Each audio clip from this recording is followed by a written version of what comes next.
All right, we're going to move on to another theorem in section 6.2. Let me share my screen. Okay, so now you see what I see. I'm gonna go to Big Ideas, go to the ebook. So now you can kind of see how to get to your ebook. I had to restart my Surface Pro, so should have already had this opened. Sorry.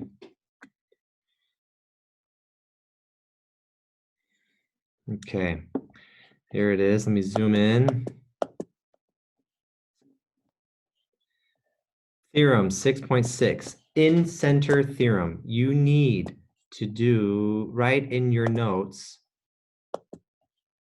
this information, okay? Just as a triangle has 3 perpendicular bisectors, it also can have 3 angle bisectors, okay? Remember we talked about that? So you have an angle, you have a segment, okay? And a segment bisector cuts it into 2 congruent lengths at a right angle. An angle bisector cuts this angle in half. Now, pretend that's a straight line. Actually, better yet, how about I'll just make a straight line using this. Okay, and now that makes 2 congruent angles. This one and this one. That's an angle bisector, okay? And it might have a arrow, that's a ray. If it doesn't have an arrow, it's a segment, okay? Okay, so the angle bisector of a triangle are also concurrent. This point of concurrency is the incenter of the triangle. For any triangle, the incenter always lies inside the triangle. It's always going to be inside the triangle, okay? So this little point right there, P, is the incenter when you have angle bisectors.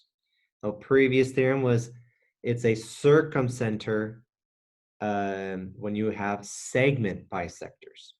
Okay, remember that. That's the biggest difference that you need to remember. So the incenter of a triangle is equidistant from the sides of the triangle. So this is going to be congruent with this one and this one. All 3 are going to be the same length. If this was length 2, then the others are going to be length 2. Once again, angle bisectors, where they meet, is called the incenter, which is equidistant from the sides of the triangle.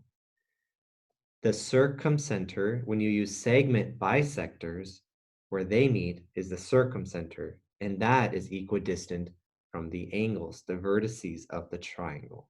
Okay, that's the difference between these 2 theorems. Example 3, it has a video for you to watch to help you understand this problem. I will go ahead and also the monitoring progress must go in your notes, okay? Put this one in your notes. You need to solve it. When I grade notes, I want to see definitions for vocabulary, core concepts, theorems. If you need an example, put the example, but definitely the monitoring progress, and you actually have to try it, all right?